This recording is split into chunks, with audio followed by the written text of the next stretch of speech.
আন্দোলনের পক্ষে কেউ হতাশ হবেন না, এভাবে চালাই যান, আস্তে আস্তে এটা দেখবেন যে শেপে এসে গেছে। মূল্যবান জমি আমাদের এই চাষের আওতায় আছে। হ্যাঁ, খাগড়াছড়ি ভ্যালিতে বিশাল এলাকা নিয়ে এত সুন্দর দেখা যায় যে তামাকের সবুজ ক্ষেত্র, দূর থেকে মনে হবে যেন ফসল, কাছে গেলে দেখবেন তামাক ক্ষেত্র। ওই জমিতে কিন্তু আরও অনেক, বাংলাদেশের এখন 90 লক্ষ টন খাদ্য ঘাটতি। আমাদের সবাই বলতে আমরা খাদ্য সংসদে গম 70 লক্ষ টন গম আমদানি হয়, তো গম আমাদের মেইন খাদ্যের মধ্যে আর একটা না।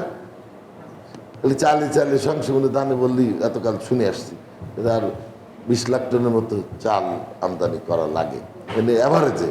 এবং এটা উৎপাদন যেমন বাড়ছে, জনসংখ্যা বাড়ছে, জমি কমে যাচ্ছে।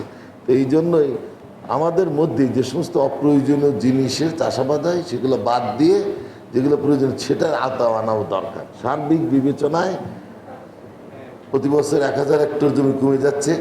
তো এই যে জিনিসগুলো না, আমাদের তামাক বা তামাকের মতো আরও অনেক কিছু কিছু বিষয় আছে, সেগুলো বাদ দিয়ে যেগুলো আমাদের এই যে যুদ্ধ, হঠাৎ করে আমরা আটকে যাচ্ছি, তো এই রকমের আন্তর্জাতিক বা দেশীয় ক্রাইসিসের সময়ও যেন আমরা বেঁচে থাকতে পারি, সেই এসেনশিয়াল যে জিনিসগুলো সেইগুলো উৎপাদন করার জন্য আমাদের এই সমস্ত জমি দরকার।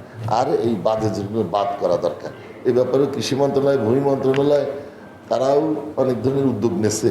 এখন তো আমাদের দেশে এই প্রাণী খেকো গাছের মধ্যে এই তামাকটাই কিন্তু প্রাণ খায়। মানুষের সুপ্রবৃত্তি এবং কুপ্রবৃত্তি দুটোই থাকবে, এটাকে জেনে কুপ্রবৃত্তি দমনের জন্য আইন প্রয়োগ করতে হবে শক্তভাবে।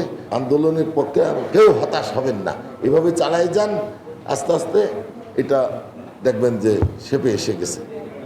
তো এই কর্মকাণ্ড অব্যাহত থাকুক এই আশাবাদ ব্যক্ত করে, এবং যারা এর সাথে জড়িত আছেন, ভালো কাজের সাথে আছেন এবং আমাদের সম্পৃক্ত করেছেন, আর আমি ব্যক্তিগতভাবে এই ডপের সাথে এর আগেও সম্পৃক্ত ছিলাম, সেই হিসেবে আমি গৌরব এবং সম্মান অনুভব করছি যে এটার সাথে সম্পর্কিত হয়েছে।